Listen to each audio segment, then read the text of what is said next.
for being here. Hope you're all doing well. Please take a moment, hit that like button, hit that subscribe button. Thank you all so much for being here. By the way, I just saw this post right now. On March 4th, Minister Anand visited the Emergency Watch Response Center employees who've been working around the clock to help Canadians in the region and providing them information to keep them safe. These are difficult times, yet the team shows up in every crisis with dedication. I've been talking about this a lot when it comes to any Masons, or anybody really, who's traveling around the world. If you find yourself in a situation that seems to be dangerous or you're concerned, if you're Canadian, make sure you register with the Canadian government your travel plans so they know where to find you and get you information if you need it. For the time being, though, let's wait to see who joins. Please take a moment, hit that like button, hit that subscribe button. Thank you all for being here. Any thoughts you have on Freemasonry, positive, negative, or neutral, let me know.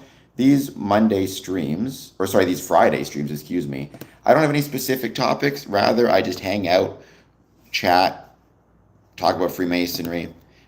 This week, we talked about the Masonic Medical Research Institute. We talked about the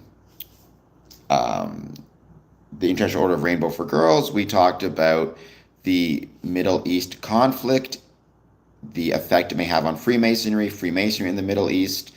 And yeah, today we're just going to hang out and chat and wait to see who joins. So please jump in the chat, say hello. Don't forget, next week we have a very exciting, very enjoyable event or week planned, including some special things with Medium, which is where we produce our written content promoting the ways Freemasonry was and is relevant to the communities in which it's located, as well as discussions on, we're going to be talking about the March 28th special event at the Windsor Masonic Temple, which I can't wait for. It's going to be a lot of fun. So I hope to see you guys next week. This weekend, I'm going to be posting a lot of stuff on social media as well. So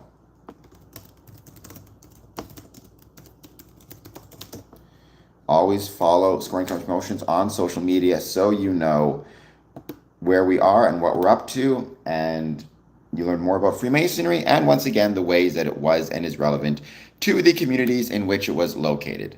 But as I noted for today, just a reminder, if you are in the Middle East right now in a situation where you're at risk, pay attention to travel alerts, register with the Canadian government if you're from Canada, shelter in place if that's the instructions, and listen to local authorities. And let's give it a bit of time and let's see who joins. Please, once again, hit that like button, hit that subscribe button. Any thoughts you have on Freemasonry, let me know. And let's just give it a bit of time. I should say.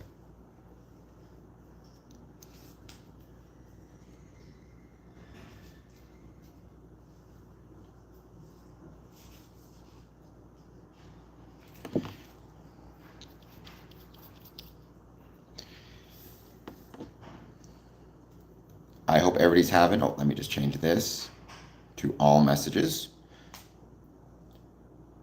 I hope everybody's looking forward to what I'm sure will be an excellent weekend. Thank you again all for being here. By the way, I had a great meeting last night with, actually, as my collar is all messed up, let me change this. I had a great meeting last night with Harmony Lodge, followed by Great Western.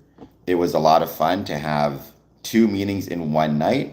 Harmony, quick business meeting, and then Great Western had a degree, so it was really fun to attend the degree. I did some work in it, but yeah, great double meeting night. Well, tell the hairdresser thank you. I hope you're doing well. You don't got that much hair to cut, Dad, in fairness, so let's be honest here. But nonetheless, I hope you're having, looking forward to a good weekend, getting your hair cut so you're looking all spiffy, getting ready for the weekend. Probably, hopefully by Thursday. I know it's kind of short notice, but I just got to wait on a couple of things. So by the 12th, I can let you know. But again, I can't make any promises right now.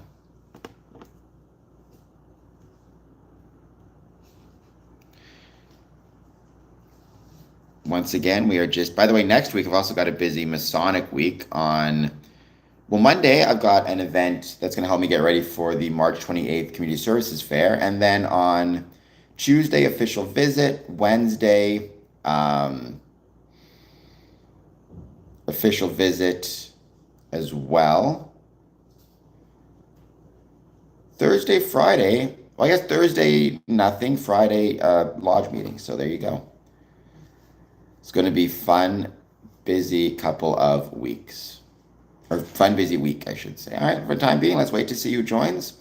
As always, please take a moment, hit that like button, hit that subscribe button. Thank you all for being here, and I hope you guys are doing well.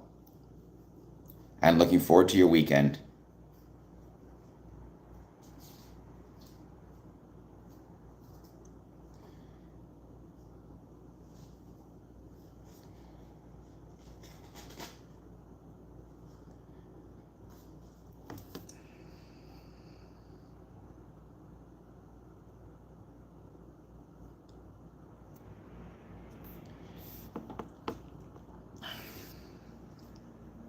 March 28th, 2026, from 9 a.m. to 11 a.m. Windsor Masonic Temple, we are going to be rocking out our community services fair. So I hope you guys will check that out if you're able to, if you live in Windsor, in Essex, or anywhere around Windsor and Essex, even Detroit. Come on across the border. If you're a Mason, swing by because maybe it'll give you some ideas about events that you can hold in your Masonic building or to support your community. I've always said it, I'll say it again. We as Freemasons should care about our communities. We should care about the services within those communities, and we should celebrate them and support them. I'm doing well, Poke. How are you doing? Thank you for being here. I hope you'll take a moment to please hit that like button And yeah, how is your day going? How much are you looking forward to the weekend? I guess technically you could argue today is the weekend.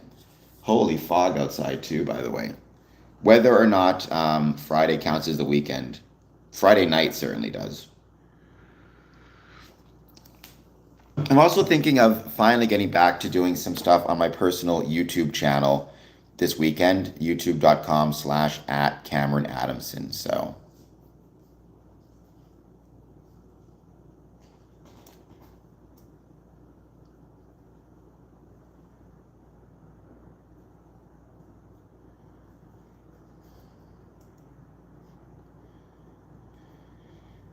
I would never break your MacBook Pro. I would never break any MacBooks. I would never break any computers. So you're on your own for that one.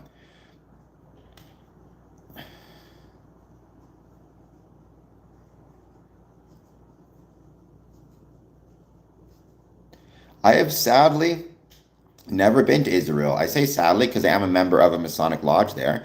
I'm a member of Lodge Holy Land or Lodge of the Holy Land, number 50, out of Tel Aviv. I would love to visit it in person at some point. I think that'd be really, really cool. But sadly, I've never managed to visit it yet. So one day, though, believe me, it's on the list. I think it'd be really fun and really cool to get the chance to visit. You definitely did not. It would be strange to me if somebody was putting up plaques that have my name on it in Israel. But hey, maybe I'm more famous than I know. Um,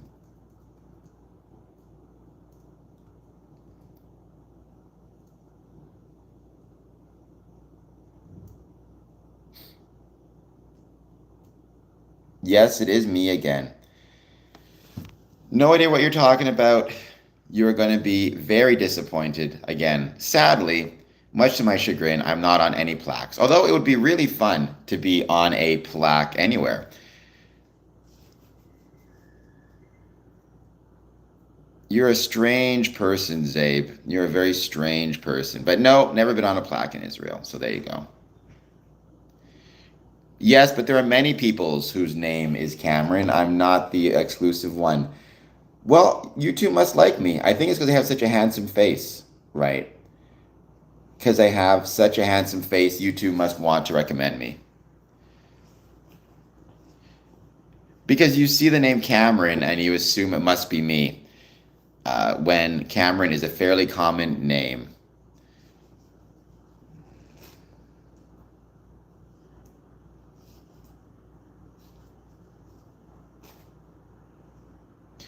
It is. I mean, that's what I talk about, right? Square Incomes Promotions promotes the ways Freemasonry was and is relevant to the communities in which it's located. However, um, on a Friday stream, I do tend to just relax more. It's not any specific topics. It's really just kind of waiting to see who joins and what you guys want to talk about. So honestly, on these streams, we can talk about things outside of Freemasonry. It's fine if you have anything else you want to talk about or any questions in general. So yeah, we just hang out and chat and relax. Mondays through Thursdays, 1 p.m., I tend to have more specific topics and specific points. Like yesterday, we talked about Masonic Medical Research Institute. But today, for this Friday, it's just a hangout stream, kind of an Ask Us Anything. Well, what do you want to talk about? What do you find interesting? No filter, boss.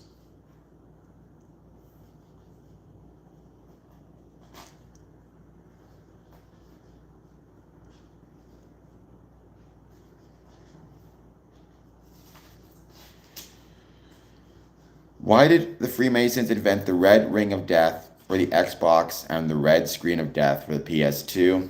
I do not know why we would do such a thing. I'm not enough of a gamer to say. I do enjoy playing Dead Space, the trilogy. I like all of those games very much. I also really enjoy Assassin's Creed Part 3. And I don't mind the Resident Evil games. So the problem is, well, it's not a problem. I mean, it's a first world problem. I have a PS3.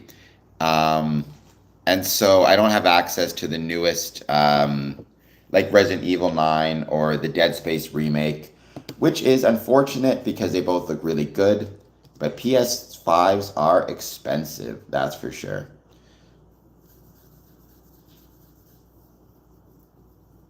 What are microtransactions? See, again, I have a PS3, so I don't know what a microtransaction is.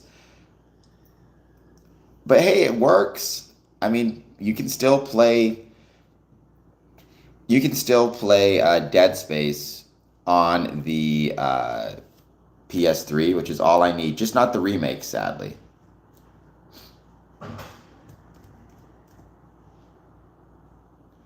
Well, I mean, it doesn't support new games. It supports the old games, right? So it supports the games from back in the day. But if there's any remakes, for example, you're kind of SOL. But I mean, so again, I play Resident Evil. I enjoy Dead Space quite a bit. I enjoy Assassin's Creed Part 3. I like Assassin's Creed Part 3 because of all of the Masonic references that it has. So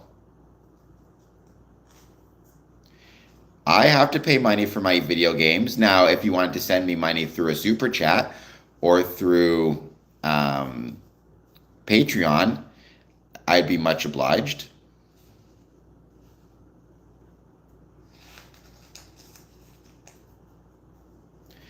But,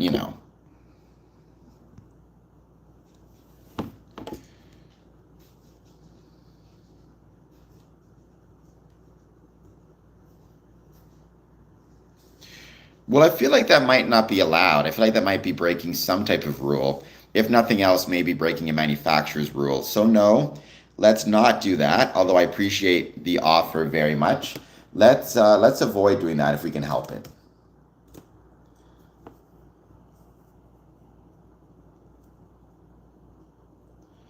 I'm not sure why it's not.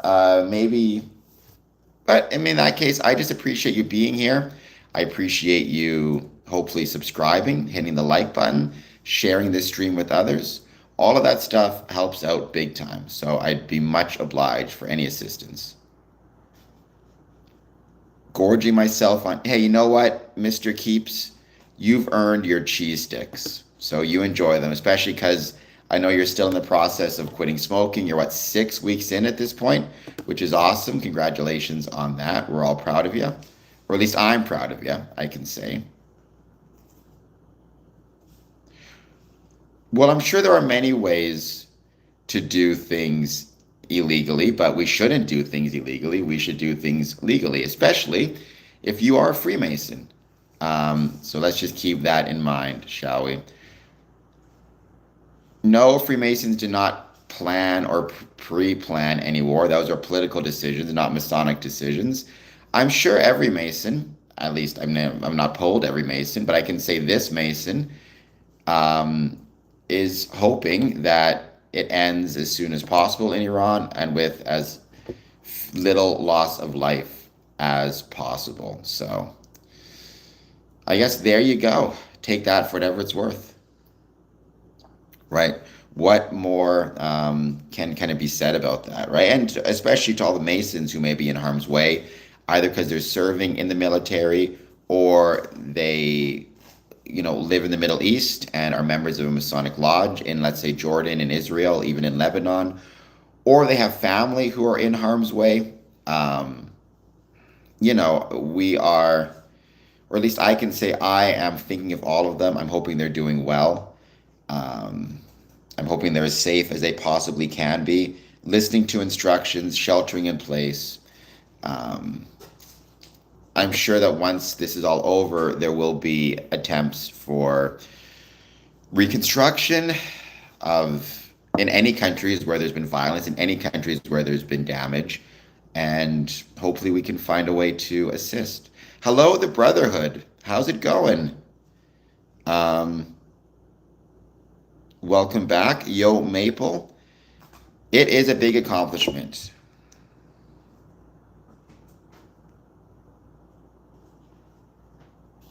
I do love Chicago, Zohabe. Chicago is, like I said a million times, greatest city in the world, in my humble opinion. So, the greatest city in the world. I'm doing well. What's new and exciting? My hair? No, I like this is good. This works. Although, I mean, certainly I do get lazy about it, right? The reason I keep my hair so short is I'd be way too lazy to take care of it properly.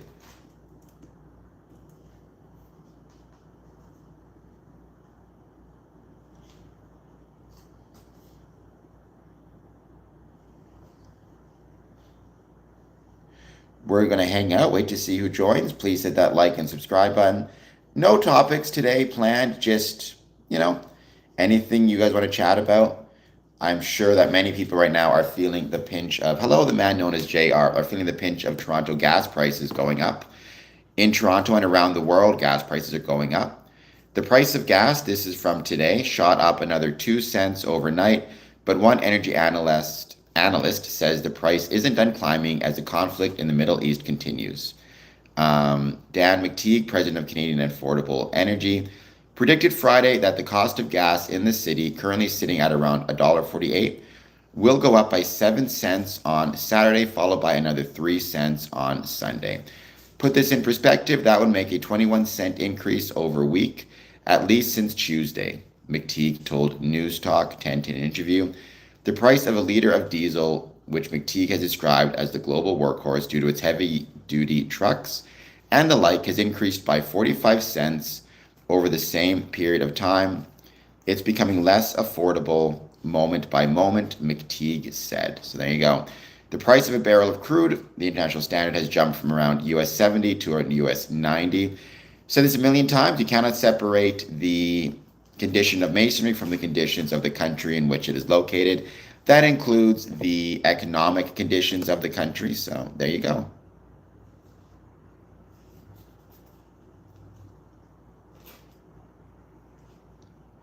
Can cars be powered? That's in Toronto specifically, for the record. That is a CP24, which, I mean, I use Toronto as an example because that is the most populous city in Canada. Maybe Vancouver or Victoria, but I think it's nearly positive it's Toronto. So, and there's a lot of Masons there, as there are across Canada. But as, gas prices rise in Toronto, you're going to see them rise around Canada as well. If only we could fuel ourselves with maple syrup, Zohabe, things would be a lot simpler and a lot easier if we could fuel ourselves on syrup. Well, I mean, I can fuel myself on syrup. I'm sure I could survive off of it for a little while before significant medical issues. However, our cars do not run on syrup yet. Now, if we could get that, talk about energy independence.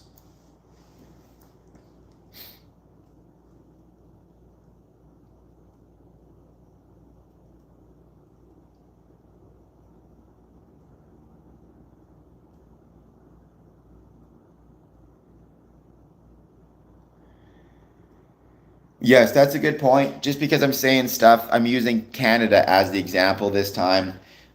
Consider conversion. Like, what are gas prices in the States right now? Let's see. Gas prices, USA, rise, question mark. So gas price per gallon up 27 cents per AAA. Um, New York Times, US gas prices jump again as oil tops $90 for the first time in year. Facebook, this is a quote from Facebook, gas prices in the US jumped 7 cents to $3.32 a gallon on average.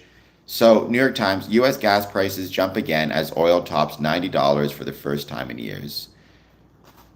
Freemasons do not run any state in Canada, do not run any province in Canada, far northern or otherwise. We don't have states in Canada, we have provinces as well. So, well, I'm not going to try it because I feel like I would end up in jail, as I should, because being a Freemason does not give you a license to steal, despite the fact that free is in the title.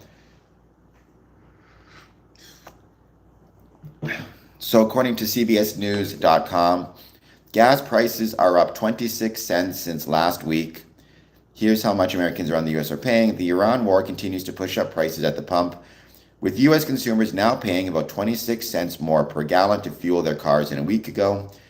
As of Thursday morning, the average gasoline price was $3.246 per gallon, the highest level since April 2025. The uptick represents unusually strong weekly climb.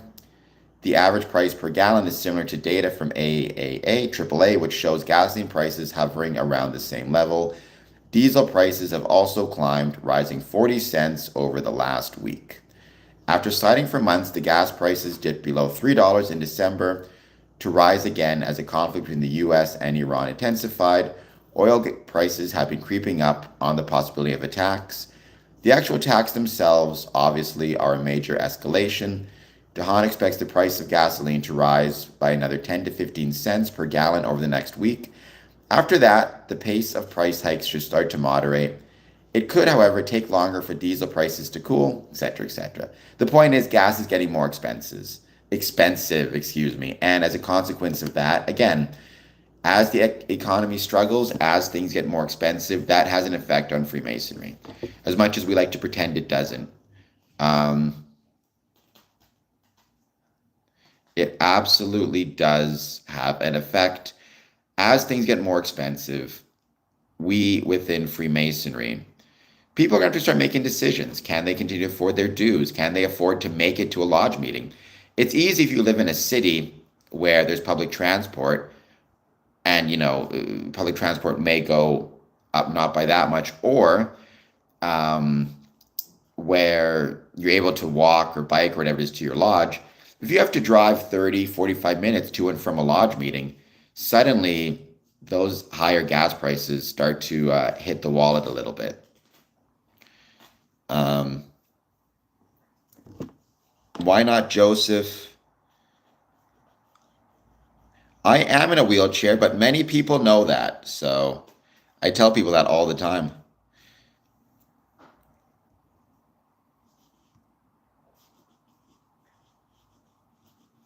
Well, BC, we'll see what happens. I don't think anybody knows what is going to happen. And I think we have to be really careful and remember that we don't know what's going to happen. For me personally, I'm just concerned right now about the effect it will have on the Masonic lodges. The whole purpose of this channel is to talk about, Freemasonry. So obviously, though, we're hoping for the safety of everybody. We're If you again are Canadian traveling over there, pay attention. The government has been posting a lot of warnings, concerns, instructions on social media. So please pay attention to those. Shelter in place if you're being instructed to. And pay attention. Register with the government so they know where you are and so they can contact you with any concerns or contact family if need be.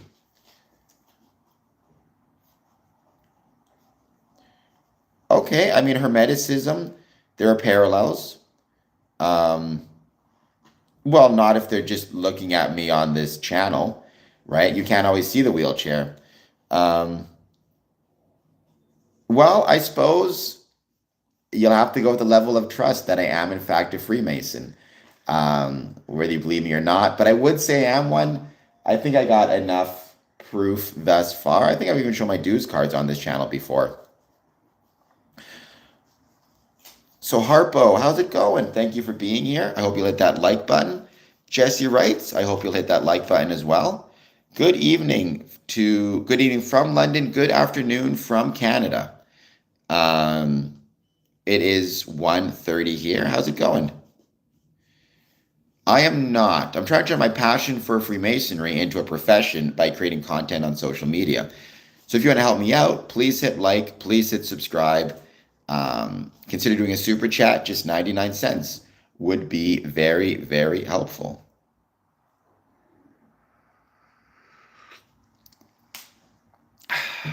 Good coffee. It's always good coffee.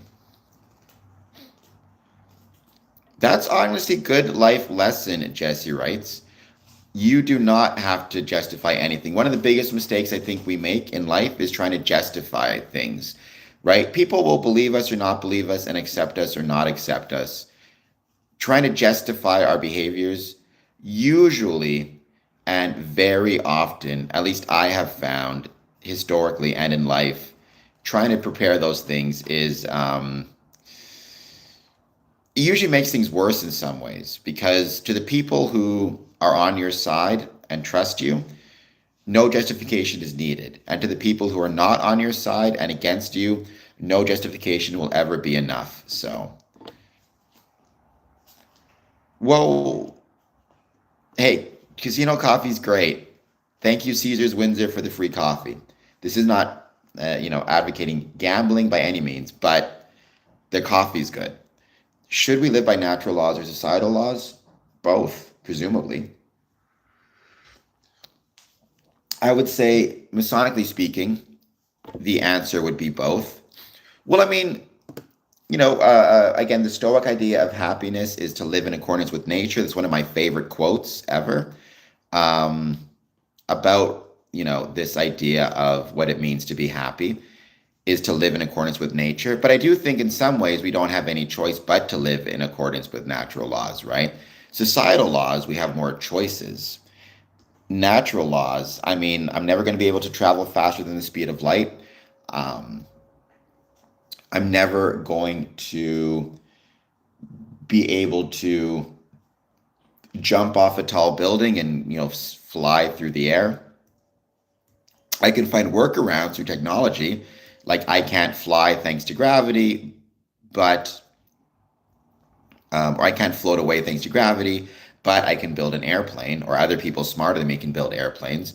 But at the end of the day, natural laws are something that we're kind of forced to accept. If we choose not to accept them, very quickly we're going to have very bad outcomes, right? If we try to build rocket ships, but we don't believe in natural laws, every single one of them is going to crash because they're not going to be complying with the laws of physics. Um, Having said all of that, I would say by the same token, we in Freemasonry have been instructed since the Anderson Constitution days, we have been instructed to be compliant with and obey the magistrates of the towns, cities, countries in which we work or in which we travel through. And I think within Freemasonry, the idea of following societal laws is understood as being necessary. Um, there you go. I'll take that one, Yo Maple. I'm doing well, Michael. How are you doing? Yes, but again, that's not you going against the laws of nature. That's just you using technology. But it's technology in accordance with the laws of nature, right? Like, for example, if in all of your equations, 2 plus 2 equals 5, um, then your jetpack isn't going to go very far. It's going to blow up pretty quickly. Do you guys operate in North Korea? I'm nearly positive we don't. I'm almost certain there's no Freemasonry in North Korea. I've never looked into it in that much detail, but I'm sure we don't. I've never heard of any jurisdictions in North Korea, any lodges from North Korea, there may be some Masons who lived in North Korea escaped from North Korea and then became a Freemason here in Canada. That's possible, I suppose, but there's no, for example, Grand Lodge of North Korea. I don't know what Mithraism is. Mithraism. Mithras? I mean, I recognize the name, but I can't think of from where. So I do not know. There was not any Masons in the USSR. I mean, again, there could have been some operating clandestinely, but Freemasonry was outlawed in the USSR in what, 1919? Whenever the Bolshevik Revolution took place, Freemasonry was outlawed. It resumed in Russia in the 94 or 95, if I recall correctly, somewhere around then. When was Freemasonry? I'm going to get the exact dates. Banned in USSR. I think it was 1919 to like 1995. 1922. Okay. Freemasonry was definitively banned in the Soviet Union in 1922 following the October Revolution. It came back in the mid 90s. I believe 95, but let me double check. I'll get both dates correct. The early 19, oh, sorry, the Grand Lodge of Russia was officially established June 24th, 1995. So there you go. Yes, it was banned by the Bolshevik Revolution, which, I mean, doesn't shock me, right? Most, I don't know if I want to use the term authoritarian regimes or centralized regimes, were not favorable to Freemasonry. The one exception has always been noted as being Cuba, which are some interesting stories behind that. So,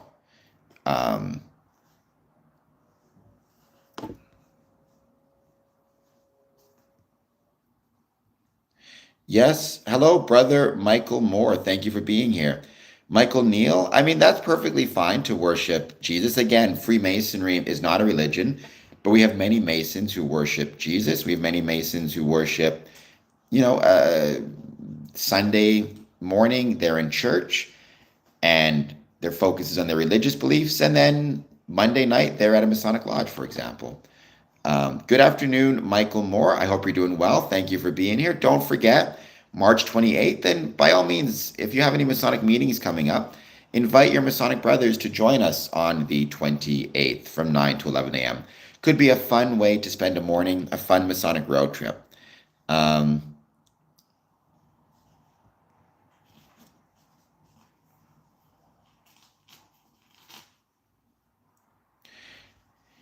Well, I think dictators very often don't like groups that attempt to decentralize power, right? Because ultimately, what Freemasonry is, I've said this many times in the past, right? Freemasonry is a civic institution, it's a community institution. But what that means is it's fostering bonds of friendship and brotherhood between, neighbor to neighbor, citizen to citizen, but it's separate from the civil infrastructure. It can be connected, but it's not within the civil infrastructure of the state. And very often dictators prefer if the entirety of relationships between community members are within the civil space and not the civic space. And in my opinion, that's ultimately can be a downfall for a society, right? If all of your relationships are being completely mediated through state apparatus and there is no civic or community apparatus that mediates relationships, the government becomes simply too big to properly function. Not every relationship can be mediated through a government agency. Sometimes it needs to be citizen to citizen, neighbor to neighbor, friend to friend.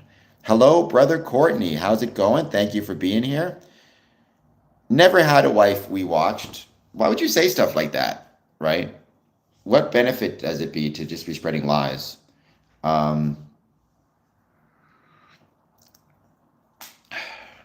Well, we got a 32nd degree in the chat.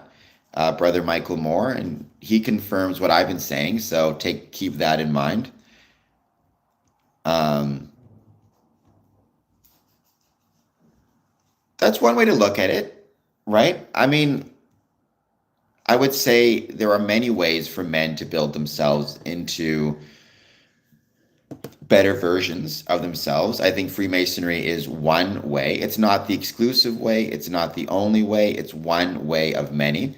So you need to keep that in mind, right? Within Freemasonry, certainly it's possible to build yourself to something better. And then by doing so, it's very possible for others or to build a better society. And I think, I've said before, Freemasonry, it is about the belief that the world can be made better through the application of brotherly love, relief, and truth. And yeah, I think I would say the craft builds relationships. Relationships build society, Jesse writes. I think that's the better way to look at it. The craft builds relationships, and relationships build a better society. More so than the individual itself. It's a relational experience. That's what matters. Um, Certainly smoothing the stone of relationships, right? Developing relationships between men of different faiths, different beliefs, different backgrounds, different ethnicities. All of that stuff is an incredibly important part of what Freemasonry is and the way it builds a better society. So don't think about it necessarily as building the man. Think about it more as building the relationships. Why would we be required um, to put microchips in us? Why would anybody be required to have a microchip? That sounds like some end of times nonsense. I mean, I guess if you wanted to put a microchip in yourself, then you're more than welcome to. I know, for example, Neuralink, they're working on it. And I think it might have some really interesting ideas. Um, um, some really interesting ideas around people who are paralyzed, for example, or have lost motor function in their arms, legs, had a stroke, some other type of accident. Could a neural chip actually allow them to walk again? I find that stuff fascinating. I would be very hesitant to get a chip myself, but who knows? Hello, the Ashlar of the mind. Well, I mean, mind and body, right? If you want to view us in Freemasonry as moving from the rough Ashlar to the perfect Ashlar, then I absolutely think you could argue that's both a mental and physical process, trying to be physically healthy while also trying to be mentally sound. Um, the IRS is not the Knights of Columbus. I know Knights of Columbus guys, they're good people. They are not, I mean, don't get me wrong, the IRS are good people as well, but the IRS is a government institution, a government branch. The Knights of Columbus is a civic institution, similar to Freemasonry, with the exception that the Knights of Columbus is focused on, or does have a, religious component to it. You need to be Catholic to join, unless they've changed that. Whereas within Freemasonry, it is not religious, and there is no religious requirement, except for the belief in a supreme being, which can be of any different, number of religions. Um, I think Brother Michael Moore gets a good point. I mean, I will say I do think there is an order of magnitude difference, geez, Fog, between a computer chip I can hold in my hand, in my phone, and one that's actually within my body, especially within one's brain. But I can also recognize for medical purposes, there might be some significant value to it. Again, for motor function, motor control, stroke recovery, who knows? But I'm definitely not the person to talk about this. I'm not smart enough to medically or scientifically to know exactly what will happen. But even from an upgrading perspective, right? Like if you want to make hardware changes, having a chip outside of you on your phone is a lot easier to upgrade and swap with a new chip than having one in your brain. Um,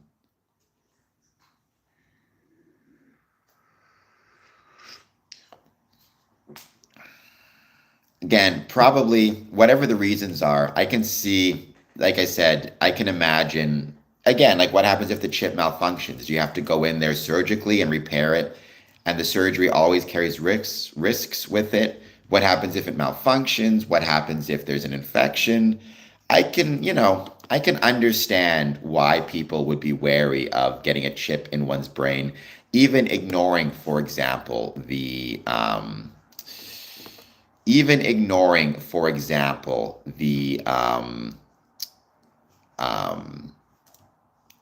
possible religious concerns. Thank you all who are here. Indeed. Thank you, Brother Courtney. Thank you, Yo Maple. I mean, pretty much all Masons have day jobs and careers, unless they're retired or maybe unemployed, or trying to do this like me. I mean, so the idea of a Mason having a quote unquote day job, like, yeah, we're just regular people, I think is the point that Yo Maple is making, right? We're just regular people. We're not special. We're not elites. We are everything from plumbers to janitors to cab drivers, right? We have family, we have friends, we have our religious responsibilities or religious beliefs. We have our leisure time, we have our favorite television shows. This idea that it's some special conspiracy is a bunch of nonsense. Um, all right, we watched. I'm going to put you in a timeout here.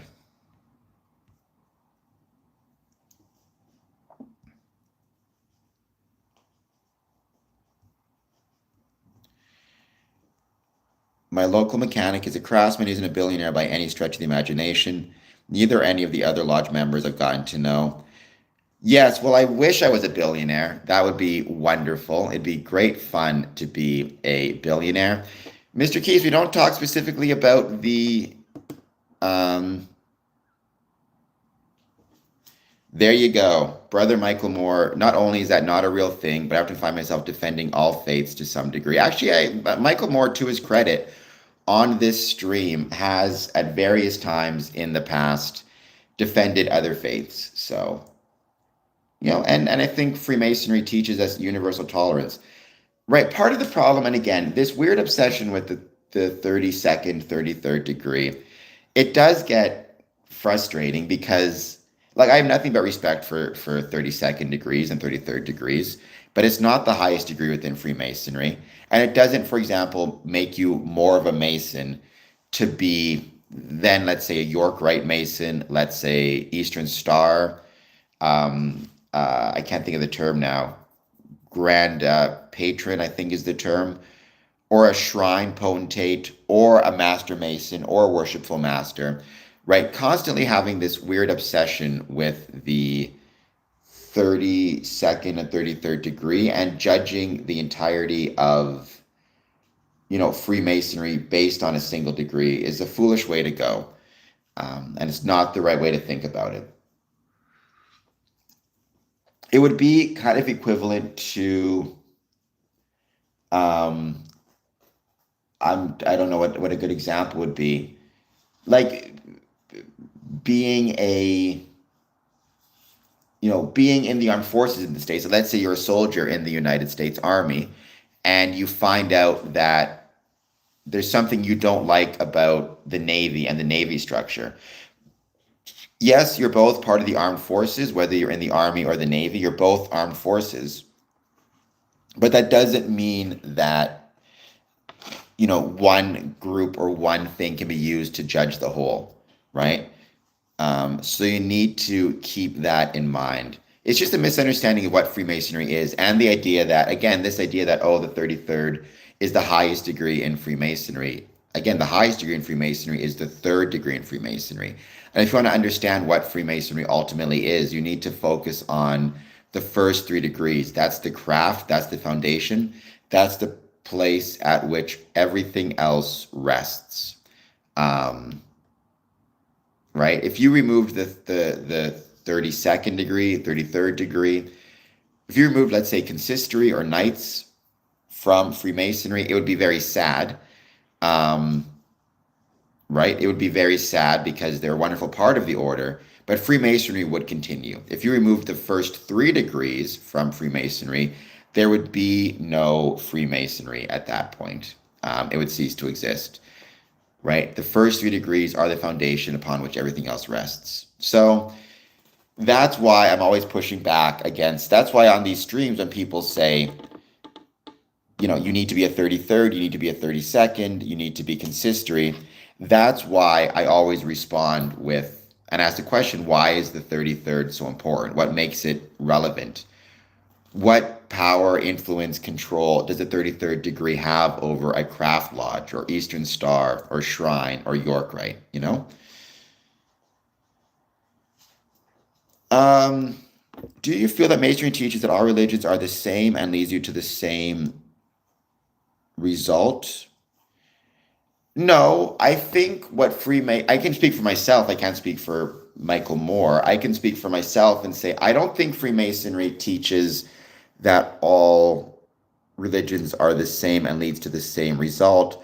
I think Freemasonry teaches that religious beliefs are irrelevant to how you act here on earth and your ability to um, be a good man and a good member of society. When you say the same result, what I hear is the question of the afterlife, right? What will happen when we leave this earth? What will happen when we get to heaven, or if we get to heaven, or hell, salvation, damnation, things like that, right? What is the result of that? Because to my understanding, from a religious perspective, the final result of, let's say, if you're Christian, you believe that the result of Christianity will be your faith in again, I could be over my skis here, but your faith in, let's say, Jesus will allow you at the end to, get to heaven, get to paradise. And if you're not of that faith, you're incorrect. And you're going to have a different result. Muslim, Jewish, whatever it is, all believe some version of that, right? It's about salvation versus damnation. Freemasonry makes no promises of salvation nor threat of damnation, right? It's, if somebody were to come to me and say, as a Mason, how do I get into heaven?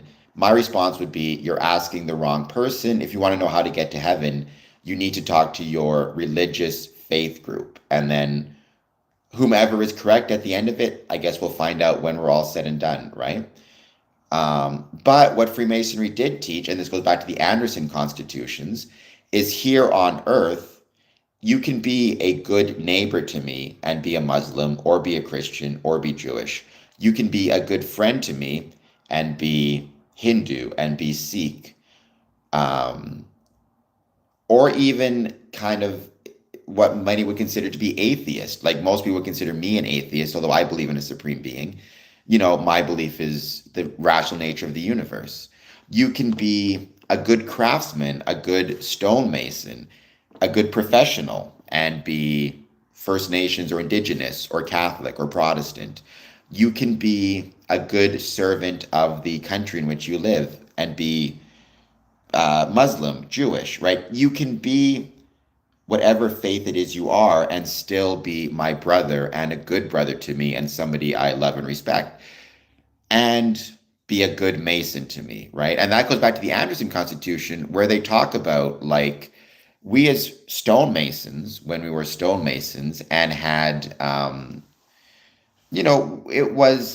it made no sense to require a stonemason to be of a particular faith. All that mattered was how good they are at the job of building a house, a temple, working with stone. Freemasonry, it makes no sense for me to judge another brother based on his religious beliefs. All I need to know is he a good citizen, a good brother to me, and a good neighbor, and a good friend? The final result, in terms of what happens to our soul, I never make any pronouncements on that because it's not my place.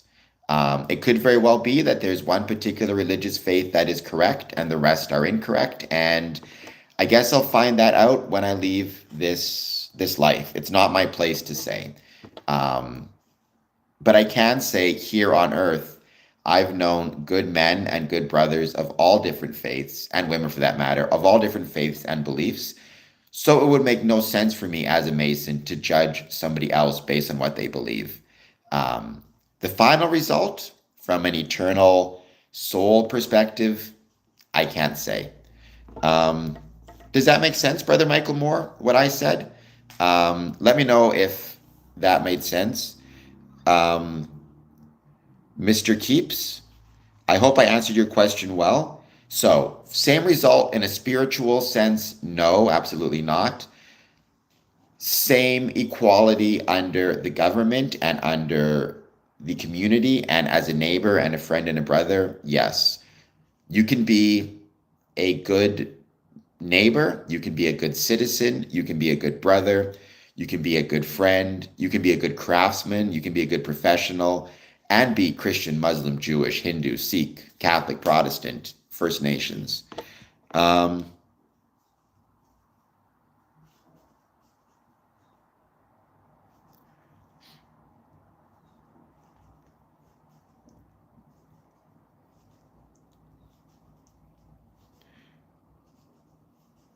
Yeah, no, are white and black. There are white members in Prince Hall lodges. I've met a couple.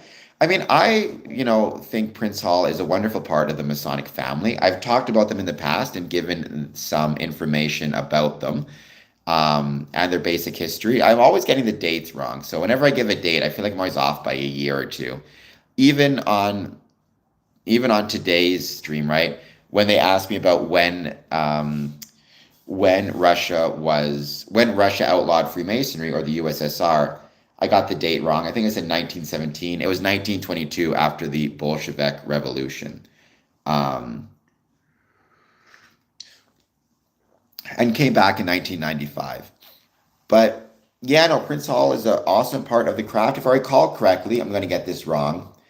Prince Hall joined Freemasonry in 1776 and chartered his first the African Lodge out of UGLE, Prince Hall Masonry, in 1788, I believe, but I could be getting that incorrect. So, if I am getting that incorrect, somebody can come in the chat with the correct dates on it. Actually, here, I'll get the dates right now. Important dates,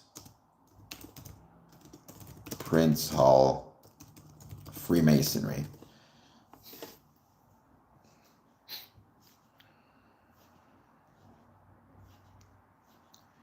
Oh, so 1775, Prince Hall and 14 black men were initiated into British Military Lodge in Boston.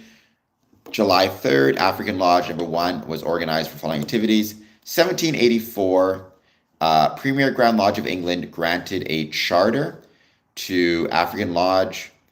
May 6th, the lodge formally organized with Prince Hall as worship master in 1787.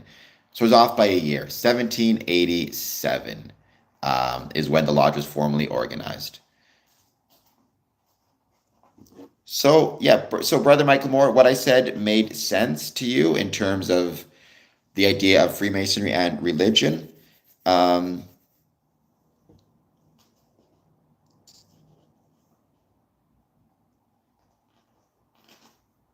Really, I did not know that. Or actually, I think I did know that, Brother Michael Moore. I think I did know that. Um,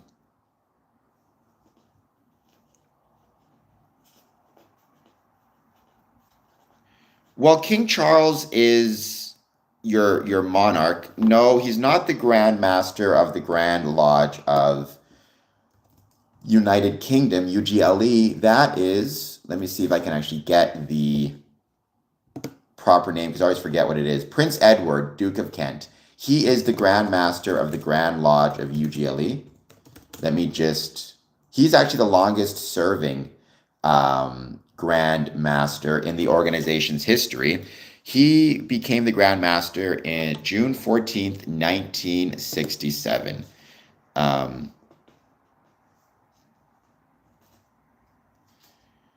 Prince and, wait, was it? Hold on just one second. I just had it a second ago. Prince Edward, Duke of Kent. Prince Edward, Duke of Kent. So there you go. Longest serving, I knew that. Longest serving Grand Master in the history of the organization, 60 years. So yeah, Brother Michael Moore, I'm not sure when you said agreed, were you agreeing with what I stated as to what Freemasonry kind of understands, what different religious beliefs? One of the best examples I ever heard, and he's not a Mason to my knowledge, but one of the best statements I ever heard about religious tolerance, and I think it's a good way, and I think it's Masonic in at least its approach, is, oh, I can't think of his name now, George Janko. He's a YouTuber. He was talking to a Muslim, and he's a Christian, obviously, and he said, I would never tell anybody that their religion is correct or incorrect. Instead, what I will do is I will pray to my God for you to find truth. You pray to God as you understand it, or to your God, for me to find truth. And hopefully, whomever is correct, God will lead us to the right answer. And I think in some ways that's kind of a Masonic approach as well. If I'm sitting next to a brother, and I don't necessarily think he is correct, quote unquote, in his religious interpretations, it's not my place to tell him he's incorrect, and it's not my place to judge his religious beliefs. I can judge his conduct here on earth, the way he treats me and treats others, and if he's acting in a way that is un-Masonic, I can judge that, but it's not my place to judge his religious beliefs. Maybe the best response for me would be to pray, as I understand it, that he finds truth. He prays for me, and maybe somebody at some point will find the answers. Good. I'm glad you're enjoying yourself here. And brother, good. I'm glad that my statement made sense.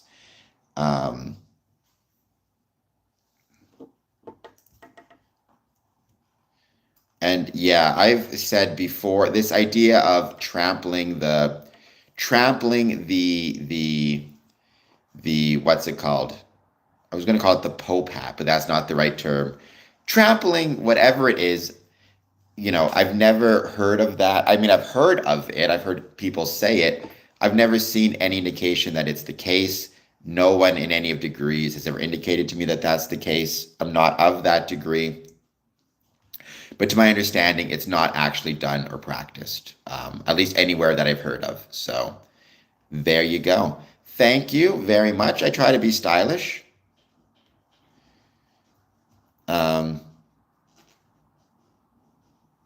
May 2nd, I will do my best. I have something coming up that might put me a little bit out of commission, but I will put that in my calendar, May 2nd, for sure. Send me a message closer to remind me as well, but I'll put it in my calendar right away. That way it's there, and hopefully I'll be able to attend. I haven't been to Livonia Lodge in so long. It's been forever. I don't remember the last time I was in Livonia Lodge. Probably, oh my gosh, probably like 10 years, maybe. So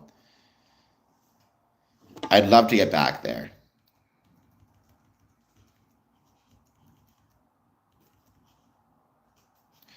Don't forget, please take a moment, as always, hit that like button, hit that subscribe button. Thank you all for being here. Oh, well, then I definitely need to try my best to make it. I don't make any promises because I do have some events around that time, but I will do my best to attend when I can, for sure.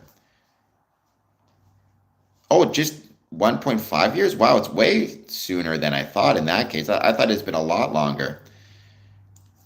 Well, different groups have different rules as it relates to travel, right?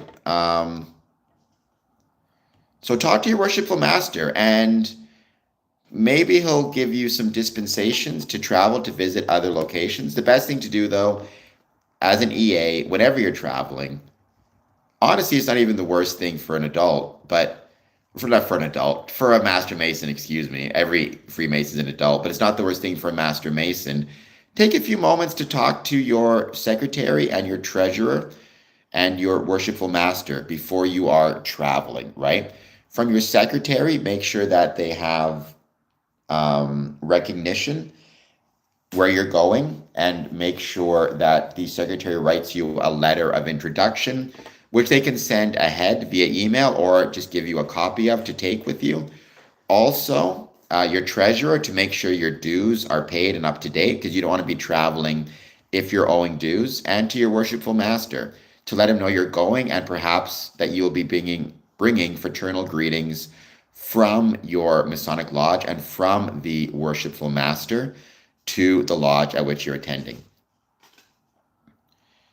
There you go. Where is it in the Old Testament again, Brother Michael Moore? It's in Numbers, right? Or Deuteronomy? Um,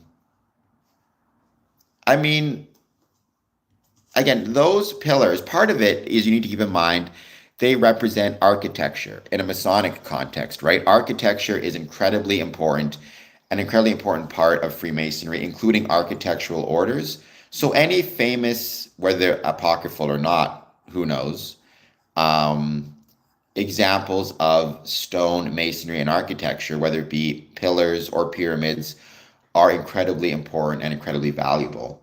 And they provide on good lessons on they provide like moral lessons, right? Like a Doric column, for example, is usually represented not just in Freemasonry but around the world as an example of strength. Ionic tends to be represented as an example of wisdom, right? That's been true within and without Freemasonry. Kings 721. All right. Bring documentation. Make sure you have a dues card. Make sure your dues card is up to date. You can also keep an electronic copy of your dues card, including through the Grandview app if you have Grandview. And it's a very good idea. It's very convenient. It just stays on your phone. It's not going to get damaged. You're not going to spill anything on it. I mean, I guess I was going to say you're not going to lose it, but you could, in theory, lose your phone. But I suppose you're less likely to lose it if um, you're much less likely to lose it if it's on your phone than a piece of paper. You're not going to spill anything on it. You're not going to damage the card.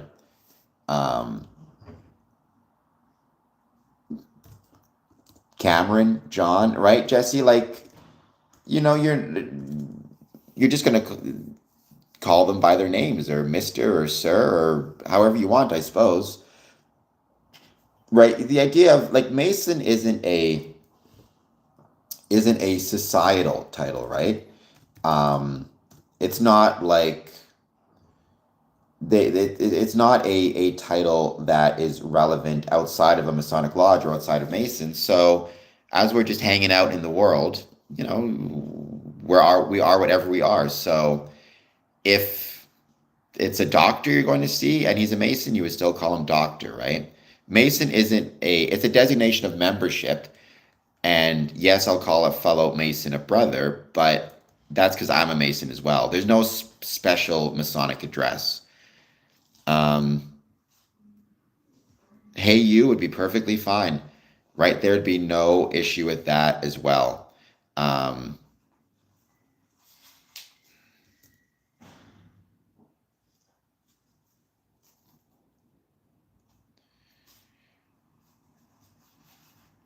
Well, a most worshipful Grand Master. First of all, a most worshipful Grand Master does not necessarily mean he is a 33rd degree. Most worshipful usually is a reference to craft lodge, right? It's usually a reference to craft lodge, and being most worshipful of the first 3 degrees, right? Most worshipfuls are usually not, to my knowledge, referred to as Scottish Rite guys. Right? As Brother Michael E. Moore says, not every Grand Master is a Scottish Rite Freemason. In fact, I don't know, what would you say is the actual number, Brother Michael Moore? Like, how many Grand Masters would you say are involved in Scottish Rite? I have no idea. Be curious to know and find out. Well, let's see. Grand Master.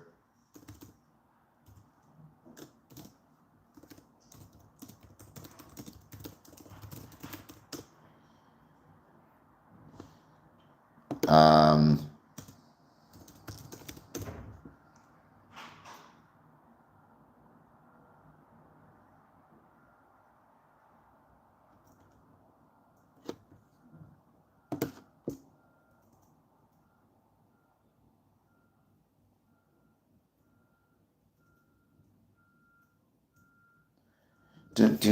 Well, I can't speak to it. I've never been there. I trust Michael Moore because he's a good Mason and a good dude.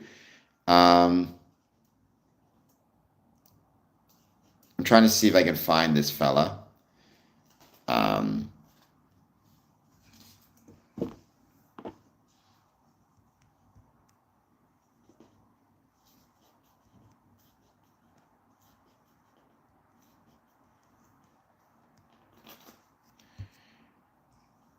let's see. So, I mean, again, it's not something I can speak to. A non-tiled. Okay, well, it'd be weird for him to, I mean, there are non-tiled meetings, right? There are public um, Masonic events all the time. Although it would be strange to have a non-tiled meeting where you're sharing secrets of a Masonic degree. Not, let me see. Grand Master, let's see. Do you? Trying to see if I can find the name of this individual.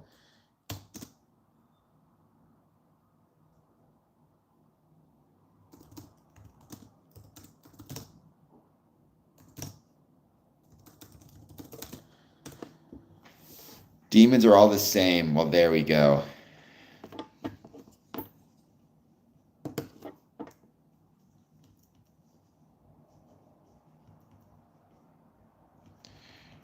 I mean, I would definitely include, though, it is important to note that Freemasonry, this isn't me saying it, but it's true, is not a monolithic organization, and rituals vary significantly between rites, jurisdictions, and countries. I can't remember it. In terms of, um, right, Michael Moore, he said he never went through it. He's a 32nd degree. I believe him, right? I have no doubt that he's telling the truth. Now, he is northern jurisdiction of Scottish Rite. There is also the Supreme Council. There is also, in Canada, there's also southern jurisdiction. Um,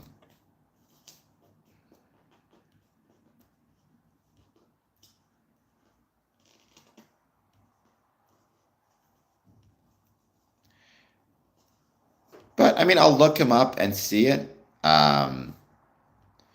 I would be surprised, put it that way, if, because again, I would be quite surprised. Or, I mean, it wouldn't shock me if there was different versions of the 32nd degree, of the 32nd degree, and certainly historically as well. It wouldn't shock me if there was that. I have no clue though, right? I'm not a 32nd degree. I'm not a 30th degree. It's not my place to say what happens in those degrees either. Based on my research though, and this is just my research, it's historical and not practiced. Like people are not doing that. People are not trampling any crowns in those degrees, or at least reviling any religions in those degrees, despite what Albert Pike may say. That at least is not my experience or my research indicating. Um,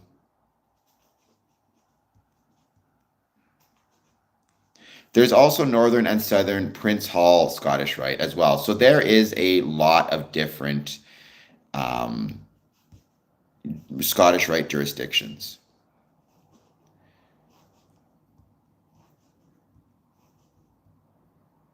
Right. And then there's also, I think there's European Scottish Rite, if I recall correctly. Well, no, there's Memphis Mizraim, which is separate in Europe, that is recognized, by the way. Odin, you need to calm yourself down. Here, let me see if I can find it on the YouTube.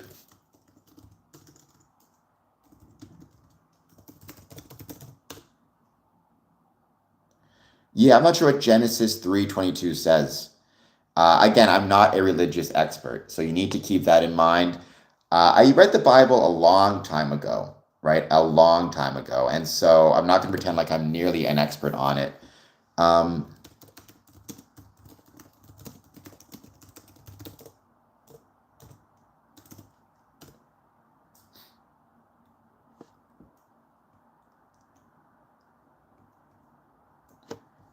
So there's an interesting one here. Holy cow, it has 184,000 views. It's called, let's see if I can find it. This looks legit to me. I've not seen it before. Um,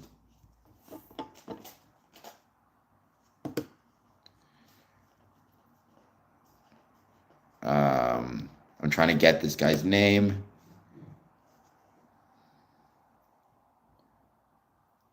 So he gets the question.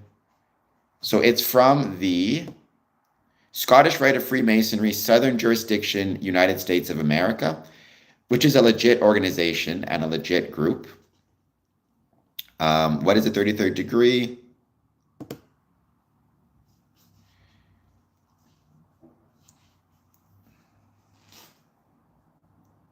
Ring.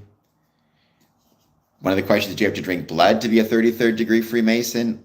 I'm sure the answer is no.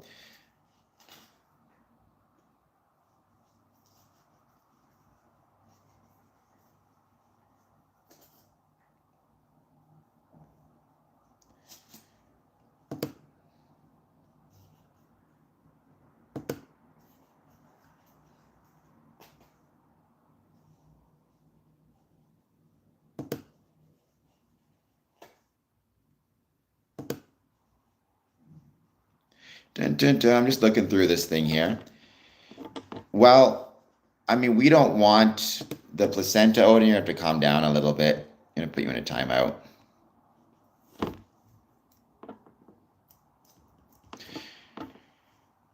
But I think, to me, the most important thing and the thing we need to remember, going back to this whole idea about Scottish Rite and 33rd, right?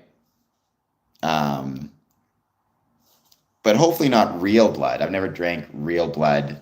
And I have, because back in the day I used to go to church. I mean, I'm Anglican. So every now and then I go to church, I would take communion. I'm pretty sure what they were feeding me was grape juice. Now I understand within some traditions, I believe the understanding is it's actually literally I'm trying to think of what the term is. Um, where there's a term, Brother Michael Moore might know it, where it literally becomes no longer wine, but the blood of Christ. But I think transubstantiation. Okay, but I think that's specifically Catholic, if I understand correctly. Um, I think the understanding was when I was doing it, right, when I would go to church and as an Anglican and take the communion, it was not literally.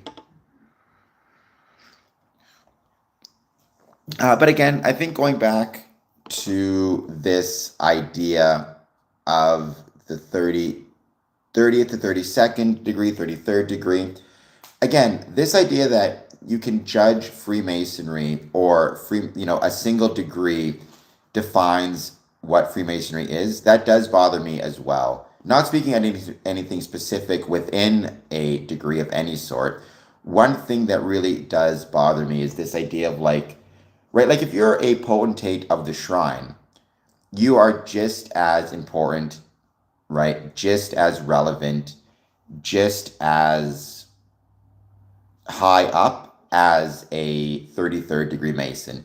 If you're a member of the Knights Templar, you are just as important, just as relevant, just as high up as a 33rd degree. If you are a third degree Master Mason, and certainly if you're the worshipful master of a lodge, you are just as high up and just as important as a 33rd degree Mason.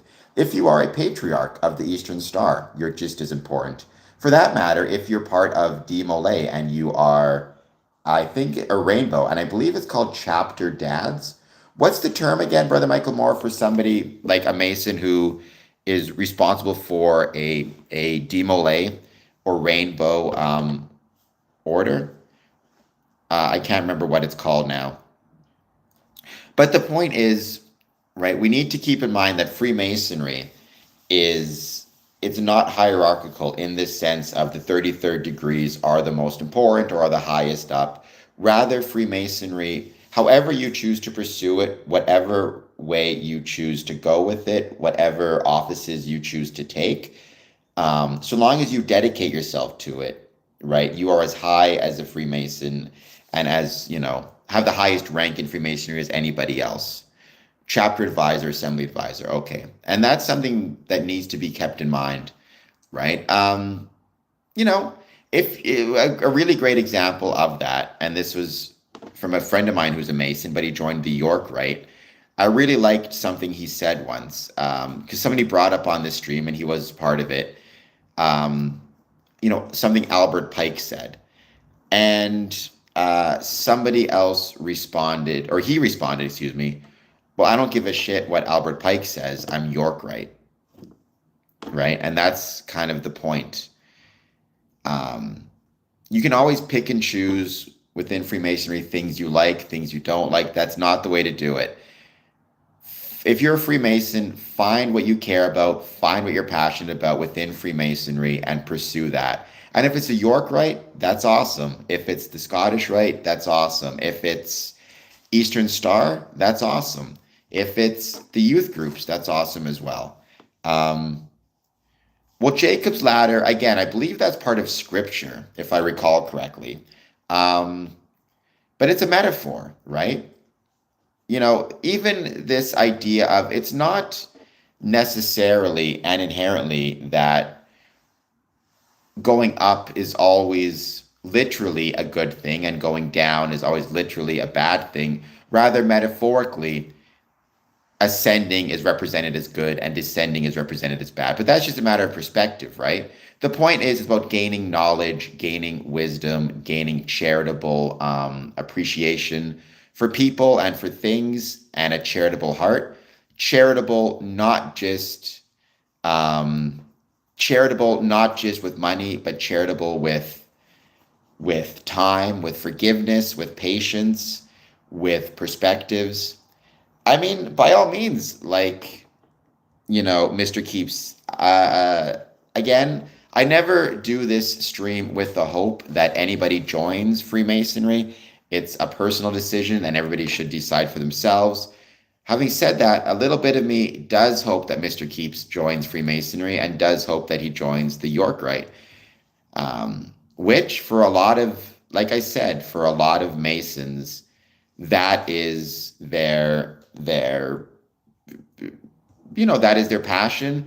And I also think it's kind of unfair that all these conspiracy theorists always point out Scottish Rite as being the highest degree. It's like Knights Templar, by any rational historical perspective, is as high up and as high ranking as a 33rd degree. So, but let's not use the term mogging.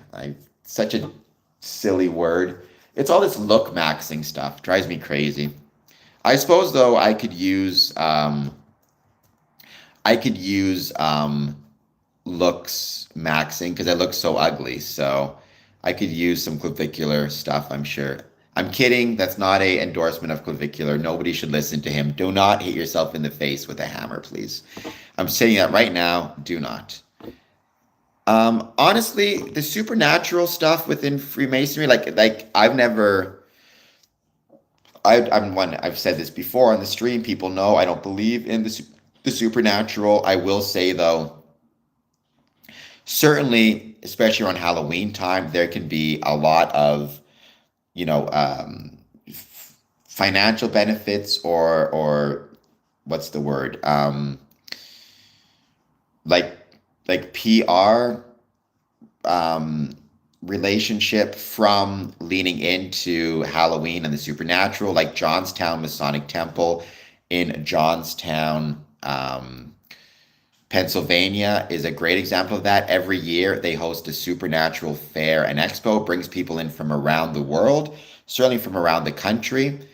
They do paranormal investigations and ghost hunts at their building, and they post those on YouTube. It gets a ton of views.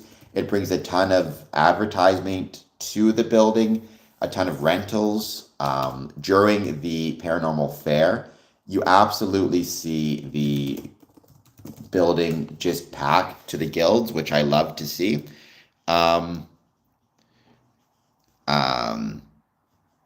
In fact, I did want to mention this, and I forgot to, so thank you for bringing up the supernatural.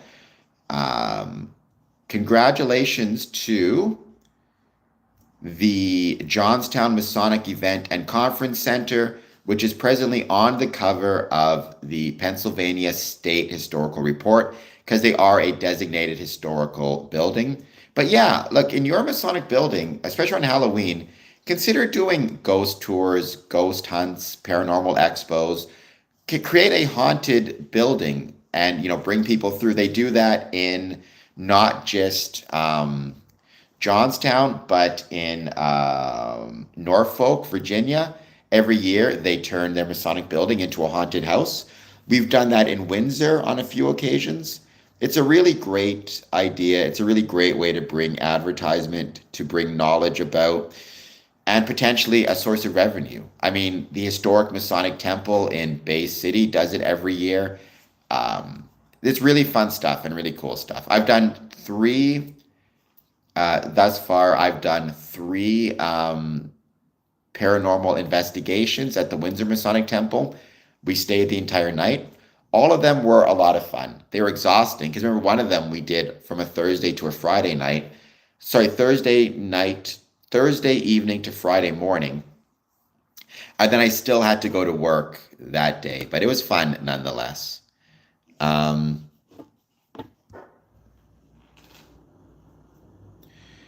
Well, the idea of the Phoenix within Freemasonry, I mean, it's not something I've ever heard of, but I will say, I mean, I could see the parallel or the argument in the sense of the Phoenix, right, rises from the ashes within Freemasonry. You can argue this sense of your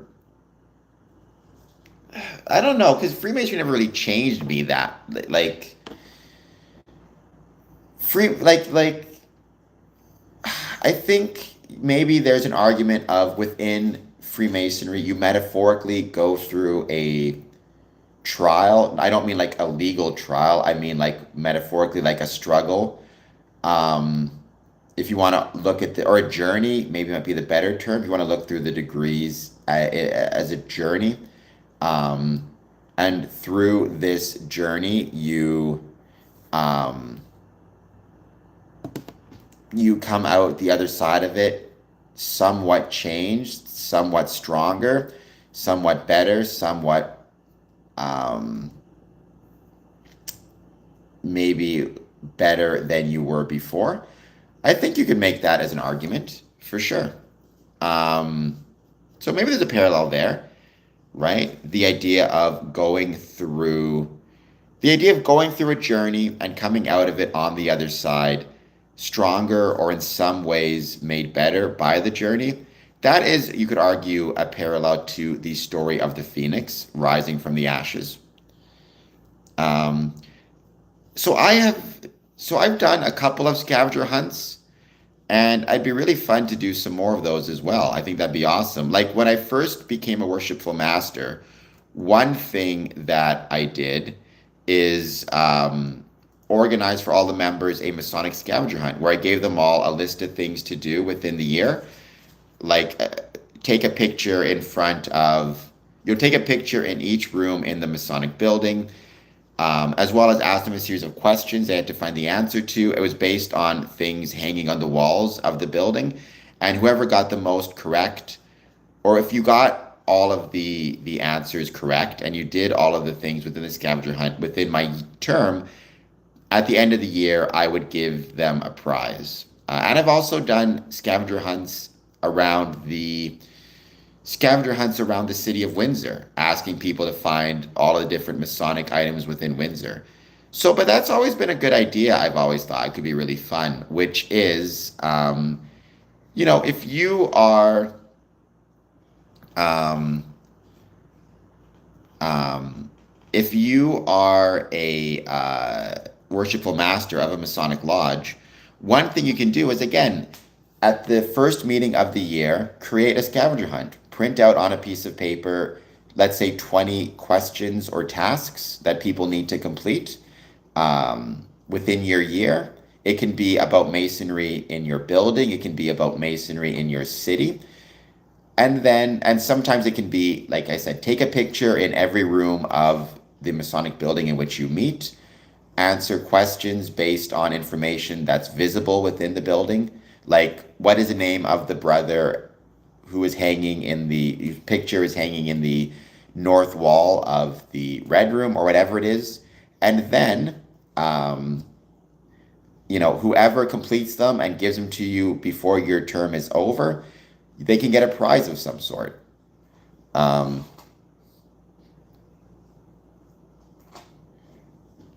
Yeah, but I also want to say everything, Brother Michael Moore. I mean, again, I've pointed out, at least in emulation rituals, certainly, but also outside of it, a lot of what, kind of the apocryphal lessons from Freemasonry, architectural, they come from architectural orders.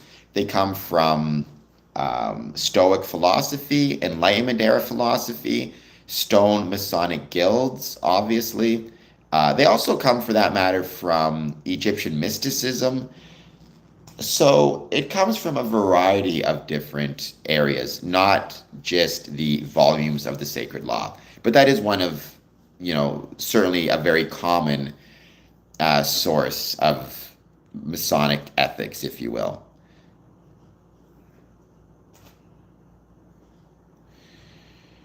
Well, I'm sorry that you got pushed out of your job, and I'm sorry that you were resented by your work colleagues, but hopefully I'll keep my fingers crossed that um,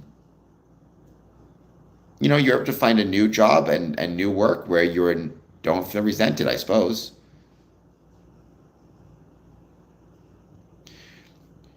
I mean, sometimes you just have to accept the fact that people maybe don't understand the journey that you're on, and that's okay, right? That's okay, right? I will say this, I'm happy that you're here on this stream for whatever it's worth. Yes, struggling is important, without a question. I don't think you should necessarily um, pursue struggle inherently. Life is hard enough, life is tough enough. I feel like sometimes I'll see people making decisions and I'll not understand why they're making those decisions. It seems like to me, life is hard enough. Don't make decisions that make it harder. But at the same time, um, there can be value to certain types of struggle. For example, exercise, without a question, that is struggle, but the consequences of that struggle is you get stronger, right? So I would say no question. Struggle is valuable so long as it's struggle for purpose, struggle for a good result. Struggling just for its own sake without any value or goals at the end of it, that is concerning, obviously. So there you go. Well, thank you for being here, Jesse. By the way, to everybody who's been here, please take a moment, hit that like button, hit that subscribe button. I hope you are all doing well. Mondays through Fridays at 1 p.m. and 1 a.m. I do these streams. So there will not be any stream tonight at 1 a.m. The next stream will be for sure Monday at 1 p.m. Although I am going to be doing a great deal of social media posting on the weekends, so you can find information about Freemasonry therein, or Square Compass promotions, or what we have coming up. So please pay attention for that. Also, I may be doing some streaming on my personal YouTube channel tonight. So, or sorry, not tonight, but my personal YouTube channel this weekend. So you can find me there, youtube.com/Cameron Adamson.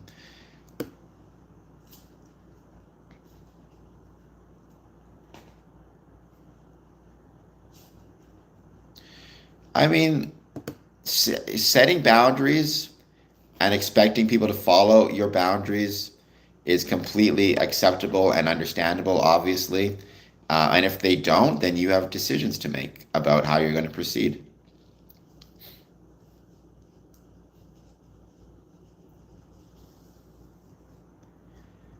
Wouldn't allow. Mr. Keep says, wow. I hope whatever the wow is a good wow. Wow is one of those terms, especially when it's written down, that can mean a lot of different things. It can be positive or negative.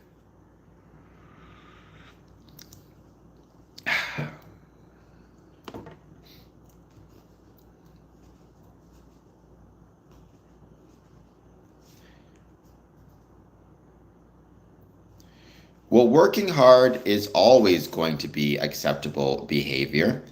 Demanding from others, that is really, really tough, right?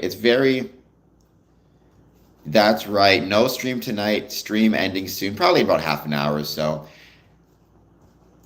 D Demanding of others, that does get complicated because at the end of the day, the extent to which you are able to demand from others, it gets tough. I mean, if you're in a employment, if you're in an employee employer situation, like without question, that is something that where you can make demands. But even then, you can fire somebody if they're not leading up to those demands. When it comes to, let's say, Freemasonry and a Masonic lodge, it is a volunteer organization. So that does get a lot tougher in terms of what are you capable of requesting from someone who is ultimately a volunteer, you know? Well, calm down, Mystery. Nobody's dirty, rotten, filthy. I understand you may be mad at people, and that's okay, but you want to keep yourself a little bit more calm. Well, isn't so Queen Sheba is also in the Old Testament. You know, it's funny. I've wanted for the longest time to have a historian on the channel or a biblical expert on the channel to talk about Queen Sheba, King Solomon, whether these individuals were actually real or theological, historical, apocryphal. I saw a article or a documentary about the Queen of Sheba. Um, I think it was a documentary on Tubi, actually, or something like that, or History Channel. The Queen of Sheba is a figure first mentioned in the Hebrew Bible. In the original story, she brings a caravan of valuable gifts for Solomon, the fourth king of Israel and Judah. This account has undergone extensive elaborations in Judaism, Ethiopian Christianity, and Islam. It has consequently become the subject of one of the most widespread and fertile cycles of legends in West Asia and Northeast Africa, as well as in other regions where the Abrahamic religions have significant impact. Most historians and archaeologists identify Sheba as one of the South Arabian kingdoms which existed in modern-day Yemen. However, because no trace of her has ever been found, the Queen of Sheba's existence is disputed among historians. I want to get somebody on to talk about, because they are important figures within Freemasonry, King Solomon and the Queen of Sheba, but whether they are actually existed or simply theological or apocryphal figures, I still don't know if we have confirmation for sure that King Solomon existed, though my suspicion is probably. Um, Maybe not for sure, but probably. Well, if somebody's trying to hurt you, Mystery, then you need to contact the police.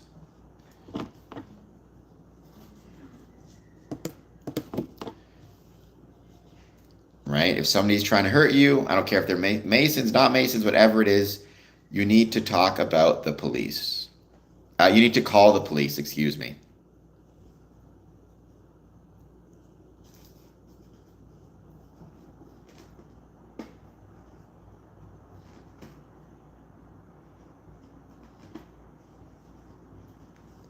We're going to give it a bit more time. Again, I have no specific topics for this.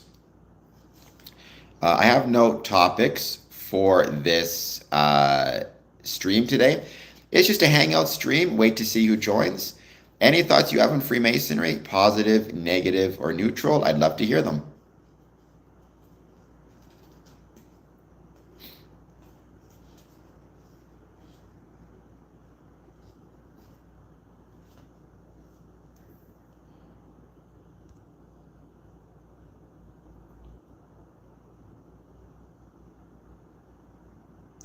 Well, I don't know if you can view wisdom as necessarily this idea of falling in love. Like, I think love is maybe an exercise that is outside of intellectual capacities, outside of wisdom.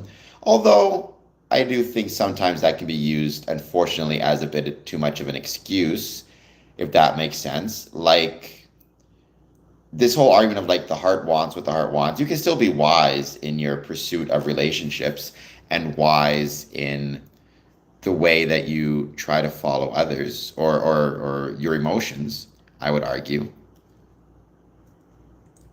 Where I have no idea, and that's not a Masonic question, because that is a question of salvation or damnation or whatever it might be.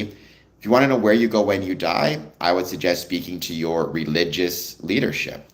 Um, I can give you advice, maybe from a Masonic perspective, on how to live here on Earth, but I do not think that I'm the best person to ask about what happens after we die. And that I would argue that for any Mason. It's not our place to speak about the afterlife. Um, well, thank you, Jesse. I appreciate that very much. Once again, if you are just joining, please take the moment or a moment to hit the like button and the subscribe button. I hope you guys are doing well. Consider doing a super chat, just 99 cents. Helps out. Consider doing a gift. All that stuff helps out big time. And pay attention to this weekend. I'm going to be posting on social media. It'll be a lot of fun. On the weekends, I do try to make sure I keep up on social media posting. There's always fun and cool things happening within Freemasonry. So I want to make sure I keep posting those. Congratulations once again to the Johnstown Masonic Event and Conference Center in Johnstown, Pennsylvania. Made it to the cover of their historical registry. Greetings. I was just in Colombia last year. Beautiful place, awesome people. I was in Bogota. I can't wait to go back at some point. I don't know when. But I loved my time there. It was beautiful. Thank you, Jesse. It was an incredibly cool spot. So Medellin, I'm sure, is just as beautiful as Bogota. I have no doubt.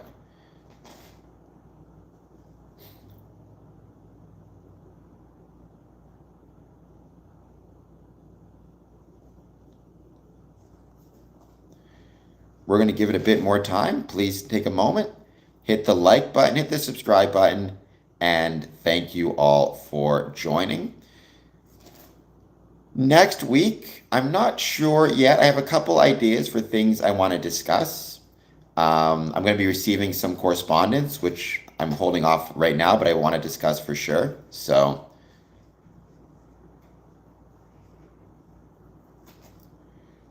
when are the elections in Colombia? Right? When are the collections or collections? When are the elections going to take place?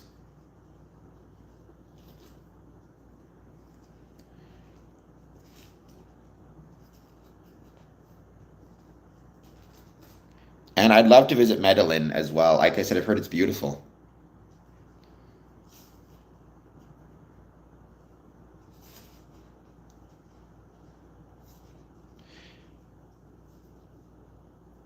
I mean, what I would say is if you want to learn specifics about, and this is just a general statement, if you want to learn any specifics about a Masonic ritual, join a Masonic lodge and learn more about it. Part of joining Freemasonry, you guys need to recognize and understand, is it's a leap of faith. Like, it's a bit like asking what your favorite song would be before you hear it.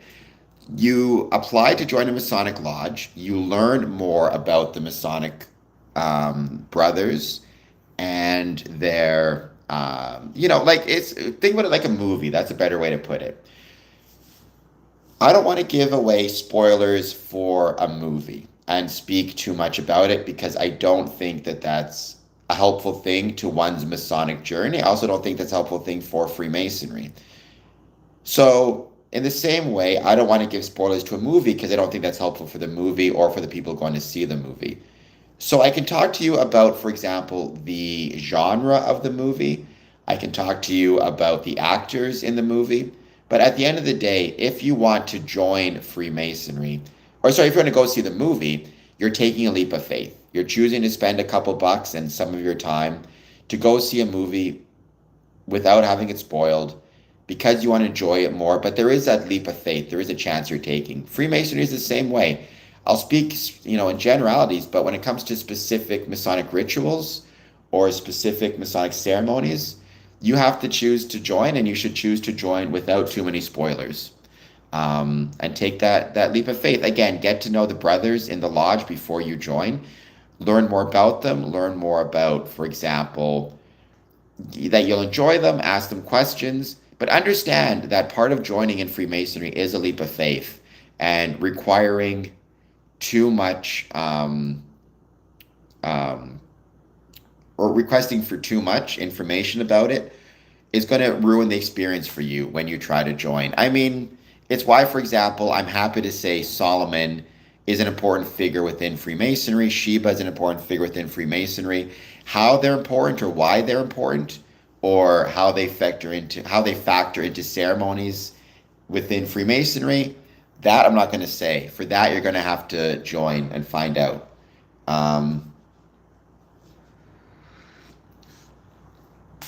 Elections for president in May. Okay, so come after May. Who's running for election right now? Is it Colombian elections?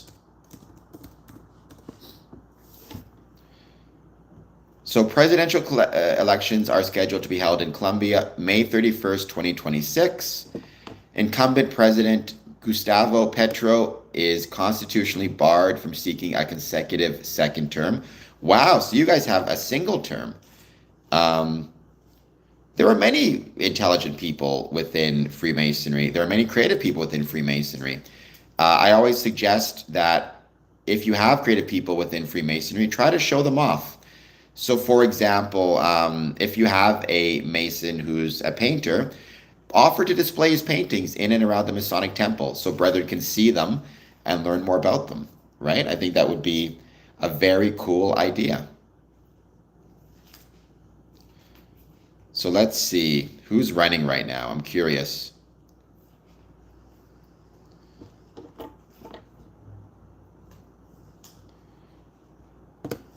In Colombia.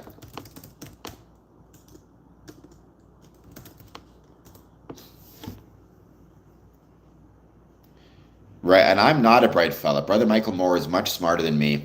Okay, Colombia, meet the candidates 2026. Let's see, we've got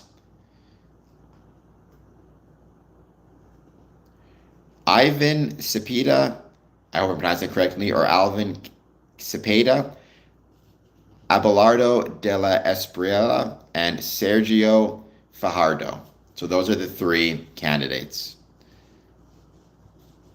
I can't speak to that. I have no clue whether he's good or bad. I can say I loved being in Colombia, so I can't speak for the president, but I can say the people were very friendly, very kind. I loved being there very much. It was a blast. So again, I'd love to get back there at some point because it was so beautiful. And, incredibly inexpensive. Like, if you're looking for a great place to travel, get some bang for your buck, zero doubt,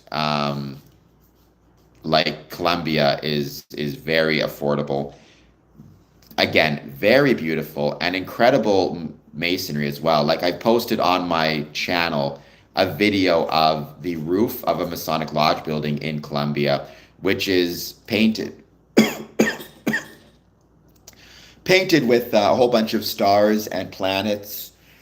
It reminded me of the song by Blue Rodeo, right? Strange and beautiful are the stars tonight that dance above your head, lost together. Whenever I see, and that's true for so many South American places, by the way. Is there Freemasonry in Conito Valley and Tolima? Because whenever I travel, it's always for Freemasonry.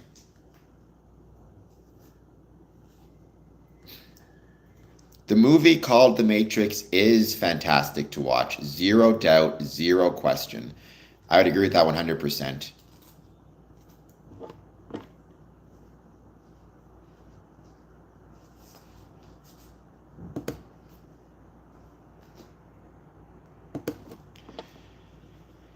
Well, I think Freemasonry, there is a sense of resonance you can get. I mean, it does reminds everybody that we are all connected. We are all part of something. We are all in some ways brothers, even if we don't necessarily think of ourselves as brothers. We ultimately all are brothers to a certain extent. I can't do something and not have it affect those around me, as much as I may like to think I can. Um, I don't think we're in a matrix, but maybe. I mean, if you say literally a illusion or a simulation of some sort, I mean, maybe it's possible.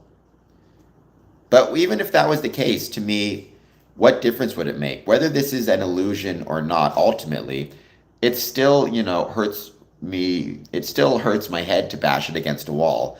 I can't make myself feel no pain by telling myself we're in an illusion or in a matrix. So I might as well act as though we're not. Um, as a thought experiment, there's a value to it. It helps us reconsider the world around us.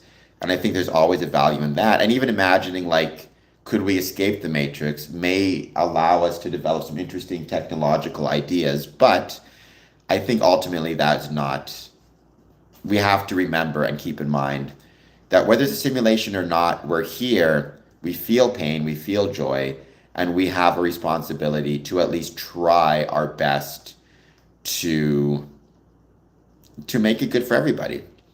I think it was what was it? I can't think of his name. David Lynch, one of my favorite directors, who said, like, we're stuck here for such a short period of time.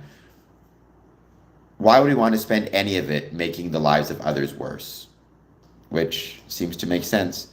Okay.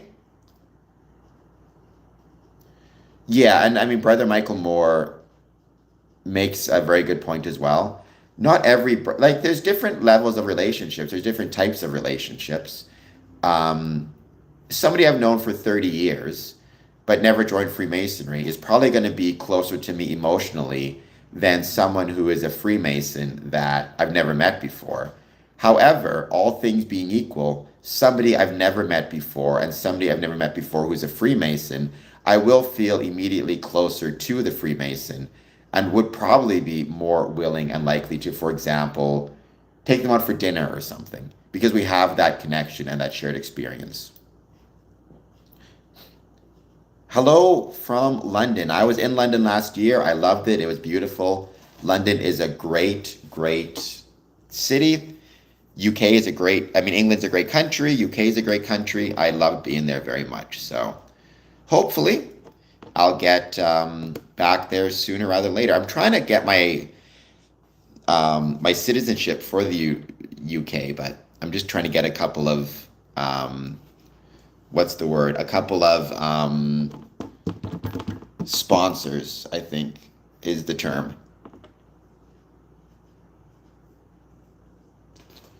I don't know what it means to feel free. I mean, I feel free whether I'm with my Masonic brothers or not. Do you mean like more comfortable? I suppose, maybe. Not necessarily. I like to think I feel comfortable just in general.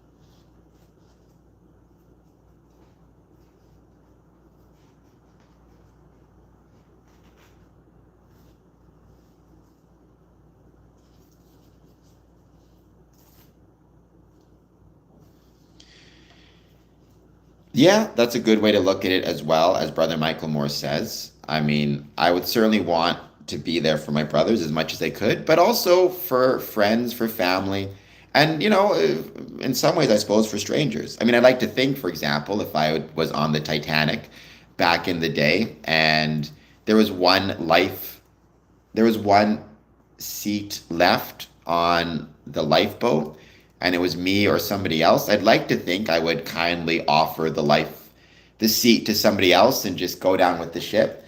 Part of me suspects what I might do is grab whatever's closest to me that's a weapon and start hitting people on the head to get on the lifeboat, though that wouldn't be very Masonic of me.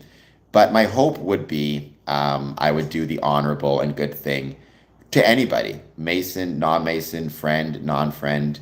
But I think there's definitely an emotional element to this whole thing as well of if you're my brother and I've never met you before, I at least know that you and I have a common set of experiences, a common set of touchstones or modes of recognition, if you will, on which we are capable of creating a fast, if not friendship, a fast relationship.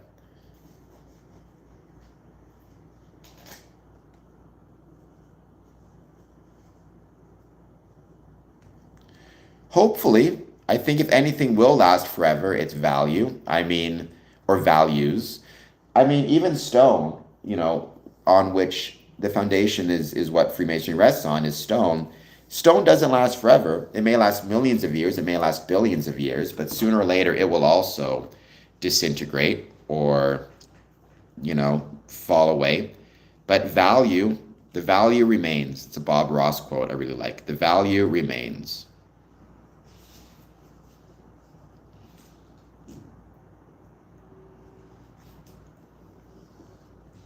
I hope everybody's doing well. Please don't forget, hit the like button, hit the subscribe button, consider a super chat, consider a gift. You can now leave gifts with rubies, or you can now purchase gifts, send to me. It's this little, bag of ketchup chips or a thumbs up or the number 67. Well, I'm glad, Zebulu, that you're getting at least a small understanding of what we believe within Freemasonry. Again, Freemasonry is not a belief system; it's more an ethical system. Some would argue it's a big fan of that as an idea. For the record, I prefer the term ethics to morals, but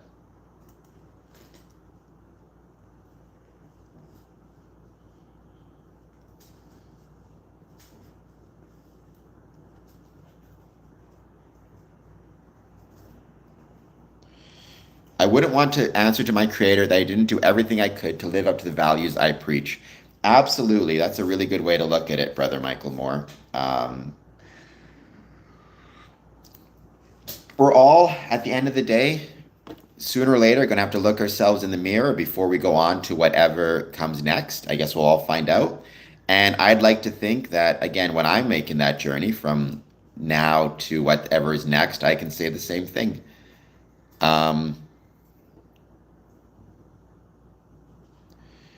Well, it's very kind of you, Anthony Reed. That's very kind of you. Again, is it more expensive to fly to Medellin than it is to fly to Colombia? Or sorry, Bogota? Because I understand, like, Bogota was a very cheap flight, a very reasonable flight. Having said that, as a traveler, I don't think we're going to have any quote unquote cheap travel, cheap CHEAP travel coming up with gas prices going up. I think that includes jet fuel, things like that. Even buses are going to be more expensive.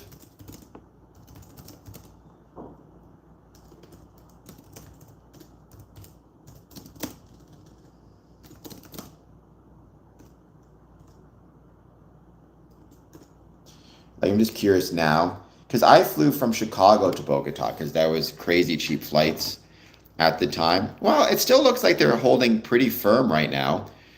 431 Canadian for a round trip.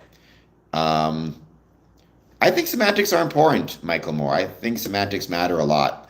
Um, yeah, they seem to be holding firm, at least in America, but that could also be, we need to keep in mind, right? That could also be because we still have reserves of oil in the United States and in Canada. And relatively speaking, we get a small amount of energy from the Middle East. I think in America, it's about 10% of oil from the Middle East makes its way here. But still, gas prices are definitely going up. I talked about that earlier, right? Gas prices are definitely increasing. So everything's cheaper from Miami. Well, what we could do for there, right, is I'd have to because I'm in Windsor, so I'd have to fly like Detroit to Miami, Miami to Bogota. But it wouldn't shock me. Miami is like hubs are cheaper places to fly from, right? So actually, right now it's more expensive to fly from Miami to Bogota than from um, Chicago.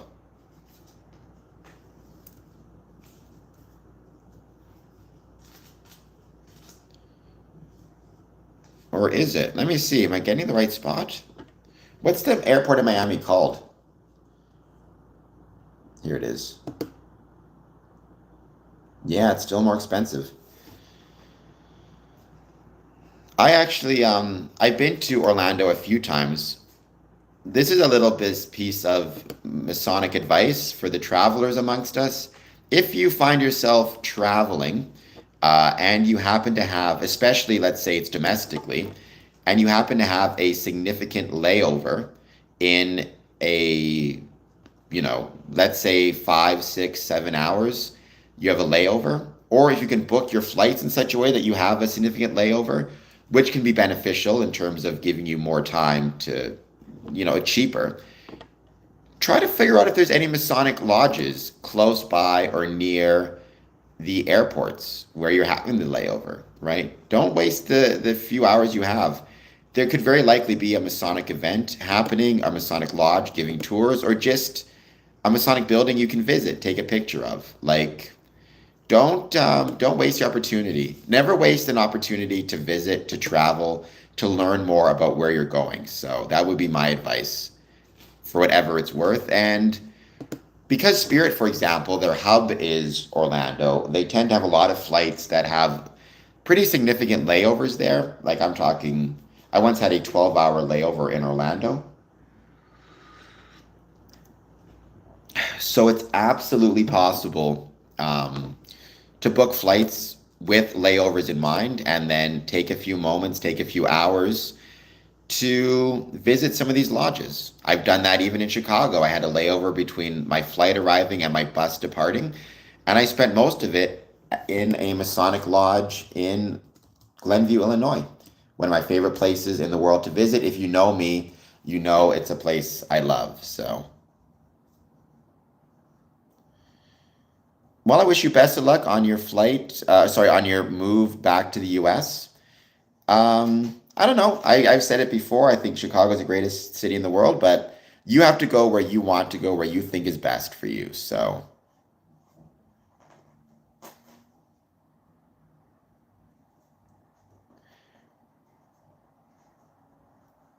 I mean, I assume it's probably relatively cheap to keep an apartment in Medellin, right? I mean, cheap is a relative term, but again, when I was visiting Bogota, I found everything so, I don't want to say cheap because cheap implies like of low quality, like inexpensive or, economic would be another way to put it. Like it did not cost me a lot of money to stay there. It did not cost me a lot of money to be there, but everything was of good quality. The people were friendly. The food was good. So yeah, I just had to, just took a couple, when I was buying something, I had to use my app more often than not to translate, but that's fine. It's not the worst thing in the world.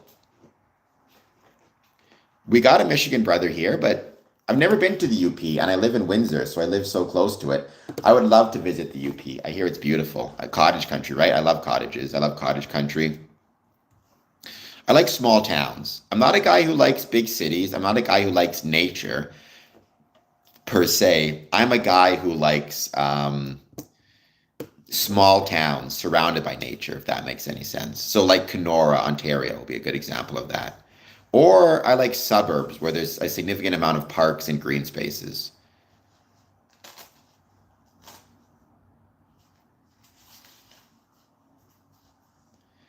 Well, I mean, you're getting pretty much as far north as you can get while still being in America, right? At that point. So, yeah.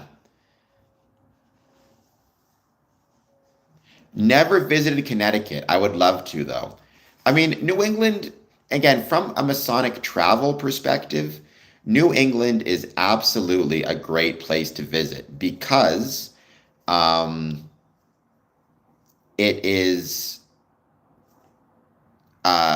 like the whole New England area, because it's got so many like small states that you can basically drive through. Like you drive for 5 hours, you're in four different states. You're in the tri-state area, even taking public transport, which means, like I did this once, I visited lodges in Philadelphia, Delaware, and New Jersey all in the same day. So if you're trying to like get a lot of Masonic visitations in different jurisdictions, It is absolutely possible and the case that you can, um, you will be able to visit a lot of different jurisdictions at the same time.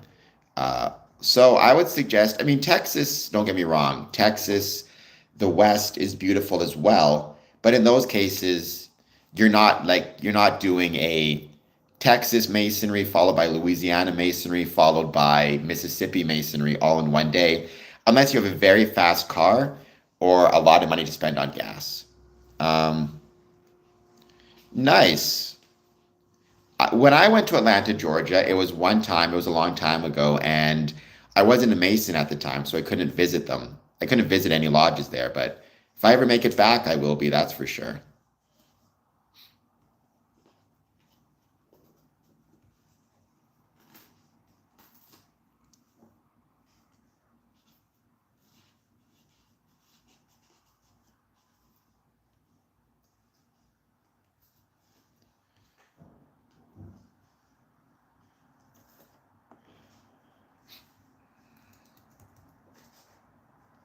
Oh, I'm sure there is. Albuquerque is the capital of New Mexico, right? There's Freemasonry in New Mexico, without a doubt. So I'm sure there's a Masonic Lodge in Albuquerque as well. I mean, let's see. Oops. Albert. I don't know how to spell Albuquerque. Oh, there it is. Albuquerque. It's very hard. Masonic Lodge. I'd imagine the Grand Lodge may be there as well. Grand Lodge of New Mexico, AFNAM, is at 1638 University Boulevard, Northeast. Um, so yeah, whenever I think of Albuquerque, I think of Breaking Bad because that's where it took place, right?